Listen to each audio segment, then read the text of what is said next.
Fala galera, aqui é o Felipe e nesse vídeo aqui eu vou tirar todas as dúvidas que vocês tiverem sobre os números cardinais. Vai ser o primeiro de uma série de vídeos que eu vou fazer aqui no canal sobre números em inglês pra gente acabar aí com todas as dúvidas a respeito desse assunto. Então não esquece de se inscrever aqui embaixo, ativar o sininho para receber notificação aí dos próximos vídeos e também de deixar o seu like, seu joinha aqui embaixo que ajuda muito com o nosso engajamento, faz nosso vídeo chegar a mais pessoas e esse canal continuar produzindo bastante conteúdo para vocês.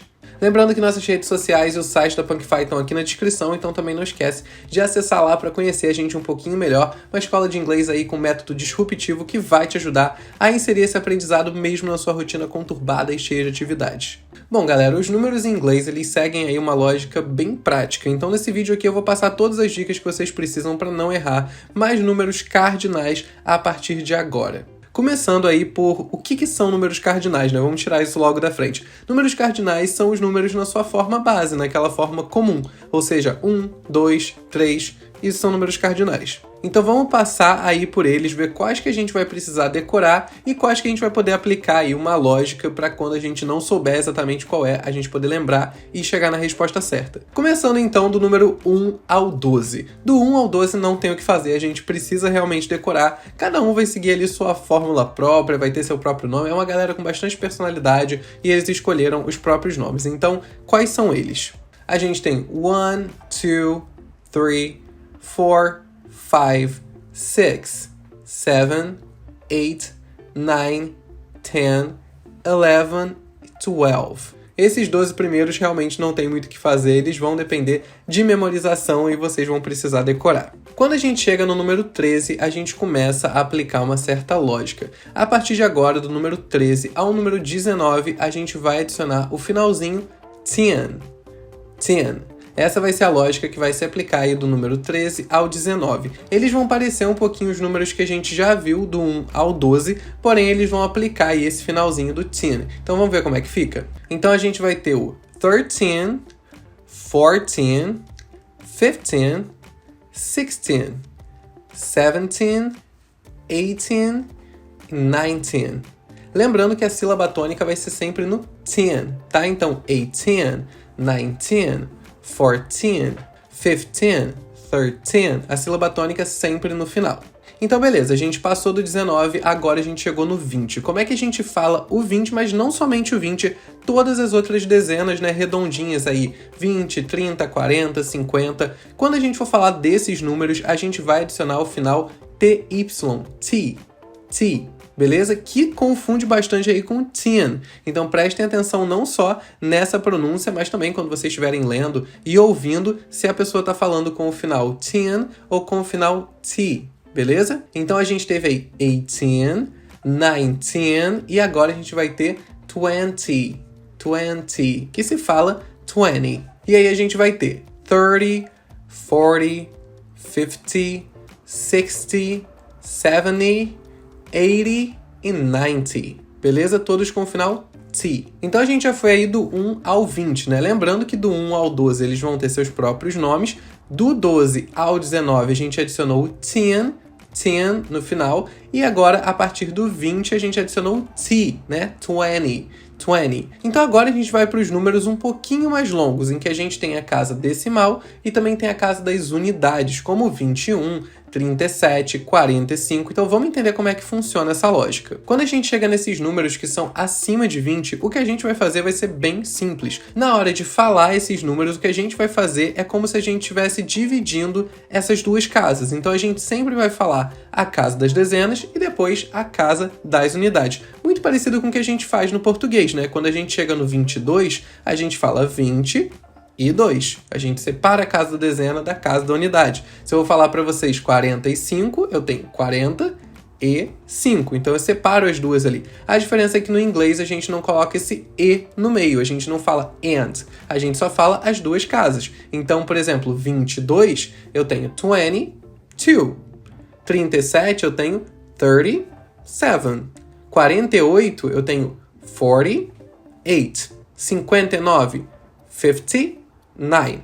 Então a única coisa que a gente vai fazer quando a gente for falar esses números que são dezena mais unidade é falar separadamente as duas. E uma coisa muito importante de falar sobre esses números é que quando a gente for escrever eles, a gente sempre precisa usar hífen. Entre a dezena e a unidade sempre tem hífen. Claro que na fala isso não aparece, mas se vocês forem ver eles escritos dessa forma, já saibam por quê. E se forem também escrever, não esqueçam de usar hífen. Então essa regra que eu falei para vocês, ela se aplica desde lá do 21 até o 99, né? A regra vai ser a mesma. Agora a gente chegou no 100, então a gente chegou aí na casa das centenas, né? Como é que a gente vai falar a casa das centenas? Nesse momento vai ser introduzida uma palavra que vocês vão ouvir bastante a partir de agora, que é hundred. Hundred. Hundred é a palavra que a gente usa para designar a centena em inglês. Então eu não tenho 100, 200, 300, 400, 500, que em português são os nomes meio complexos. Em inglês é bem mais simples, a única coisa que a gente vai fazer é ver o número que começa aquela centena, né? Então no caso do 200 é o 2, no caso do 400 é o 4. Eu vou falar esse número individualmente e vou adicionar hundred do lado. Isso quando eu estou falando as centenas redondinhas, ou seja, 100, 200, 300, 400, quando a gente não está falando ainda de casas decimais e de casas de unidade, só ali das centenas. Então eu vou ter 100, 200, 300, 400, 500, 6... O que eu contei assim? 600, 700, 800, 900... E aí o outro a gente vai ver depois. Mas até o 9 a gente vai ter aí o número e 100 do lado. E quando a gente for falar desses números mais longos, né, envolvendo aí a casa das centenas, da dezena, da unidade, que aqui no português seria, por exemplo, 135, 257, 398, que são números maiores, não se preocupa, porque como você já entendeu a lógica até aqui, a única coisa que a gente vai fazer é juntar uma lógica de antes com a lógica de agora. Então, para construir esses números, a única coisa que a gente vai fazer vai ser juntar a casa das centenas, que a gente já aprendeu como se fala, com a casa das dezenas e unidades, usando aí para conectar esses dois elementos o and. Então, por exemplo, se eu tenho o número 232, como é que eu vou falar ele em inglês? Eu vou começar pela casa das centenas, ou seja, 200, and, que agora eu vou usar o and para conectar, 32. 232. Então você já sabe como falar a casa das dezenas com as unidades, você já sabe como falar as centenas, é só juntar os dois. Se eu, por exemplo, tenho o número 197, eu vou falar 100 and 97. Se eu, por exemplo, tenho o número 544, eu vou falar 544. Então 544. E se eu, por exemplo, tenho o número 830, né, que no caso aqui é um número fechadinho, não tem unidade, eu vou falar da mesma forma com and conectando. Então vai ser 830. Beleza? E eu vou usar essa regra aí desde lá do comecinho das centenas até o 999, que vai ser o último número antes da casa aí dos milhares. Então o 999 seria o quê? 999, com and conectando. Beleza? Então a gente chegou agora na casa dos milhares e vamos entender como é que funciona. E não surpreendentemente, até porque como eu falei para vocês, os números em inglês são bem mais tranquilos do que os números em português, a gente vai usar a mesma lógica do hundred, só que em vez do hundred, a gente vai falar thousand. Então em vez de falar 100, 200, 300, a gente vai falar 1000, 2000, 3000. Então a gente só vai substituir o hundred por thousand.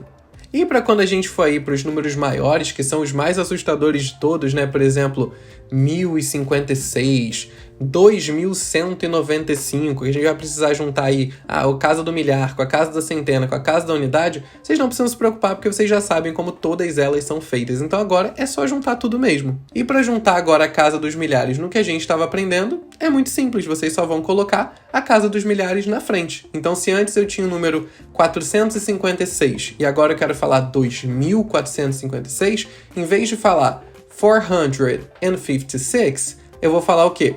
2456. Então, se antes, por exemplo, eu tinha o número 150 e agora eu quero falar o número 7150, A única coisa que eu vou fazer é colocar a casa do milhar na frente. Então, em vez de 150, que seria aí 150, eu vou falar o quê? 7,150. Então é só colocar a casa dos milhares na frente que fica tudo certo. Viu? Eu falei pra vocês que era bem mais simples do que vocês pensaram. De qualquer forma, esse aqui não vai ser o único vídeo sobre números aqui no canal. Eu vou trazer pelo menos mais um pra poder falar sobre os números ordinais. Então, como eu falei no começo do vídeo, não esquece de ativar o sininho aqui embaixo quando você se inscrever no canal pra você já receber notificação desse próximo vídeo quando sair e poder também se tornar aí um expert nos números ordinais. Então não esquece de comentar aqui embaixo o que vocês acharam desse vídeo e se vocês estão gostando aqui do conteúdo do canal, que a gente tá sempre olhando a opinião de vocês. Eu vou ficando por aqui e até o próximo vídeo.